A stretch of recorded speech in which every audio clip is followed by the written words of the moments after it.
You'll be pulling the slack out of the line with little load on it. Best practice is to have a single wrap around the winch as you pull the slack out of the line.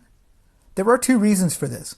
First, you can verify that you wrap the line around the winch in the right direction, since the drum will be spinning.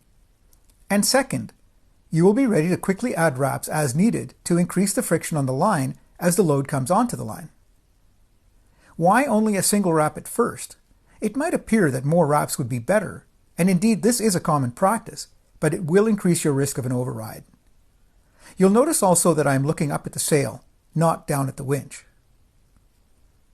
As the sail fills with wind, the load comes on the line very suddenly, and you have to be ready to add at least 2 more wraps in order to have enough friction on the drum to prevent the line from slipping. In this demonstration, it looks like I'm close to an override, but as the tension comes on, the line will seat properly. The inset shows a properly wrapped winch. I'll go over that demonstration one more time, more slowly so that you can more easily see the details. You will notice that in this case, my left hand is doing the wrapping with a closed fist. I keep my hand sliding along the line and keep my hand away from the winch. At no time do I use my fingers to guide the line onto the winch. My right hand keeps the tail out of the way. I encourage you to do what I'm doing here, practicing in the cockpit with no load on the line. This will develop your muscle memory. This is important since this particular technique is not normally intuitive to most people. A single-speed winch can be ratcheted back and forth, but this should not be done on a 2-speed winch. You should grind on high speed at first, and then when the effort becomes too much, switch directions and grind on low speed. Notice my body position. Ergonomically, I'm in a well-braced position, out of the load path, behind the winch, and can use my arm and core muscles effectively. As mentioned earlier, in a short-handed cruising boat, winch handles are stowed when not in use. My rule is, if your hand comes off the handle goes in the pocket. When fine adjustments to a line need to be made, it is important to maintain the friction on the drum and release the line slowly, as needed, under control.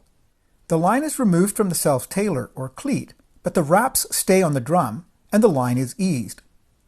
In this demonstration, I have my hand wrapped around the drum, and as I pay out the line in my right hand, the left hand keeps tension on the wraps.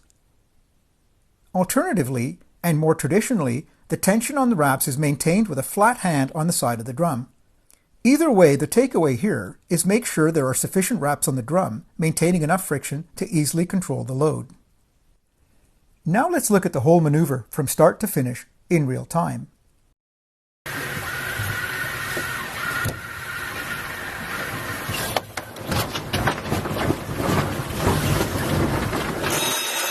Notice the pause here. As looking forward, I wait for the sail to blow across to my side of the boat.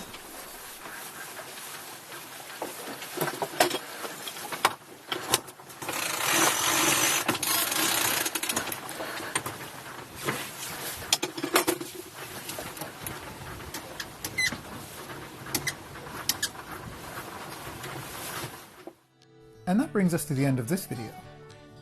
If you enjoyed the content, please give us a thumbs up and subscribe to our channel.